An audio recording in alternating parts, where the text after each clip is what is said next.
Olá, estamos aqui em mais um Questões Sistêmicas em Foco, eu e a Paula Martins, e hoje nós vamos falar sobre a terceira lei sistêmica, do dar e receber. Paula, o que vem a ser a lei do dar e receber? Então, Carla, a terceira lei sistêmica, que é a lei do dar e receber, que a gente também chama de lei do equilíbrio, ela diz que toda relação que é saudável precisa ter um equilíbrio no dar e no receber. Onde quem quer ter alguma troca, alguma relação, precisa dar algo e a outra pessoa dar outro algo em troca. Isso vai manter a relação saudável. Se você quiser continuar uma relação, que essa relação tenha futuro, seja profissional, seja amorosa, qualquer tipo de relação, que existe um desejo de dar continuidade, a gente vê que precisa ser dado um pouquinho a mais para que o outro dê um pouquinho a mais também, e assim vai tendo uma continuidade de dar e receber. Quando é uma relação, vamos dizer, compra e venda, eu falei um valor, você quis comprar, então eu te dei algo e você pagou por esse algo. Não teve um a mais. Isso faz com que a relação se dissolva e de uma forma equilibrada. Sim. Ninguém fica devendo a ninguém e ninguém fica com crédito a ninguém. Então existiu um equilíbrio nessa relação, nesse dar e receber, e assim os dois podem seguir os seus caminhos de uma forma tranquila, né? Não ficou faltando nada e nem sobrando nada. Mas quando quer ter uma continuidade, aquela pessoa que recebe, quando ela recebe algo, ela dá um pouquinho mais, porque quando ela dá um pouquinho mais, o outro se sente um pouquinho como devedor e aí ele tem vontade de dar um pouquinho mais. Em uma relação saudável, isso vai acontecer naturalmente. Assim, você vai dar um pouquinho a mais, porque isso vai fazer com que o outro te dê um pouquinho a mais também. E aí é como se a relação estivesse crescendo. Exatamente, vai ter um crescimento Evoluindo. na relação. Vai ter um andar, né? Eu gosto muito de fazer o exemplo dos passos mesmo. Então, se você quer ficar parada, você põe uma perna na frente, a outra na mesma direção, pronto. Uma relação equilibrada. Se você quer dar continuidade, uma perna tem que ir um pouco mais para frente e naturalmente faz a outra ir um pouco mais para frente, caso você tenha a intenção de ir para frente. De que a relação evolua. Agora, Paula, aí, né, relação de trabalho e relação afetiva, amorosa, né? E no caso de pais com filhos? Ah, sim. Então, esse dar e receber, ela é uma relação entre pessoas do mesmo tamanho, hierarquicamente. Não necessariamente de idade. Eu posso ter uma idade menor ou maior do que você, mas se a gente está no mesmo nível necessário para essa relação, a gente está no mesmo nível hierárquico.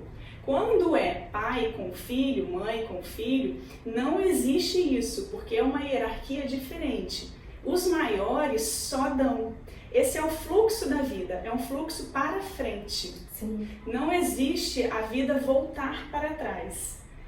E a relação de pais com filhos não é uma relação para continuar. É uma relação onde os pais dão para suprir os filhos, para os filhos crescerem. A intenção é que os filhos cresçam. Sim. Não é que os pais cresçam, é que os filhos cresçam. Então, os pais só dão, os filhos só recebem, porque a ideia da vida é aqueles que vêm depois recebem para que amanhã eles possam dar também. Então, os filhos precisam receber tudo para que amanhã eles tenham o que dar, o que oferecer. Para frente. Para frente. Então, os filhos não dão de volta aos pais. Não é esse o objetivo do fluxo da vida. A gente não vê um rio, a água voltando para trás. É para frente que a vida vai. E para ir para frente, os que estão atrás precisam dar para o que estão na frente. A mesma coisa entre professores e alunos, por exemplo. Os professores só dão, eles ensinam. Os alunos só aprendem, só recebem. Para que amanhã, se eles quiserem ensinar, eles vão ter o que ensinar, né? Eles receberam. Sim. Então essa dinâmica ela acaba causando o equilíbrio. Sim. Quer dizer, se o desequilíbrio seria uma forma inversa, vamos dizer assim, né? Se alguém nessa hierarquia, por exemplo, o filho, começar a dar muito para os pais, aí provavelmente vai causar um desequilíbrio. Porque, na verdade, entre pais e filhos não tem essa relação de equilíbrio. É uma relação de os pais só dão, os filhos só recebem. Quando os filhos querem devolver algo para os pais, provavelmente faltou algo para os pais. E os filhos ficam achando que vão conseguir suprir isso que faltou aos pais. Provavelmente esses pais não tomaram consciência de que eles receberam o suficiente para só dar. Esses pais provavelmente ainda têm uma carência, ainda têm uma necessidade infantil de receber dos próprios pais. Sim. Quando eles vêm com essa necessidade infantil de receber dos próprios pais, é como se eles tivessem ali uma carência que os filhos vão tentar suprir. Só que quando os filhos tentam fazer isso, vai ter uma desordem, porque eles estão se colocando como pai ou mãe dos próprios pais. Sim. E tem muitos casos, né? Isso acontece de uma forma muito recorrente, que os filhos ficam achando que eles podem suprir os próprios pais, e também em algumas dinâmicas relacionadas à exclusão, como a gente falou da primeira lei e da segunda lei da hierarquia, né? Quando existe alguma exclusão, então se um avô, né, foi excluído por algum motivo, esse neto ou essa neta pode se sentir atraído por essa posição de quem foi excluído.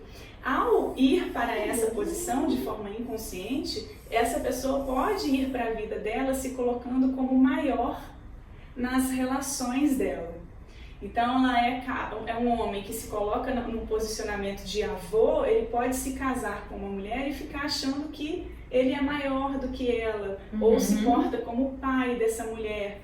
Sim. Porque aquilo que faz a gente sair do nosso lugar e levar a gente para um ponto onde é uma hierarquia maior, naturalmente vai fazer com que a lei do dar e receber fique em desequilíbrio.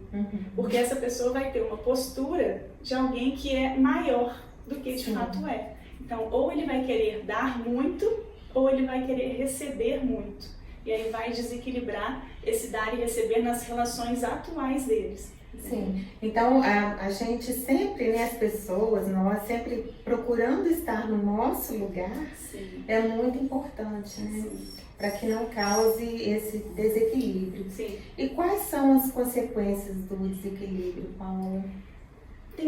Vai ter muita relação com a sensação de que eu faço tudo e ninguém me devolve o suficiente. Eu faço muito pelas pessoas e ninguém reconhece o tanto que eu faço. Ou uma sensação de eu estou sempre cansada porque eu faço muito. Vai ser sempre um excesso, ou de fazer muito, ou de querer receber muito. Então eu posso estar casada e querendo receber muito mais do meu marido, como se o meu marido fosse meu pai. Então essa lei do dar e receber, quando ela não está em equilíbrio, ela vai dar sintoma nesse sentido de ou eu sentir que eu sempre faço muito e ninguém reconhece, ou eu sentir que eu preciso receber e as pessoas não me dão tudo que eu gostaria de receber. E aí pode São trazer... Sim, dinâmicas, né? Então, esse assunto dos sintomas eu acho que pode ficar para o próximo encontro, porque é muito conteúdo. Sim. Obrigada, Paula. Obrigada a você, Carla. Estaremos juntos então. Até o próximo vídeo.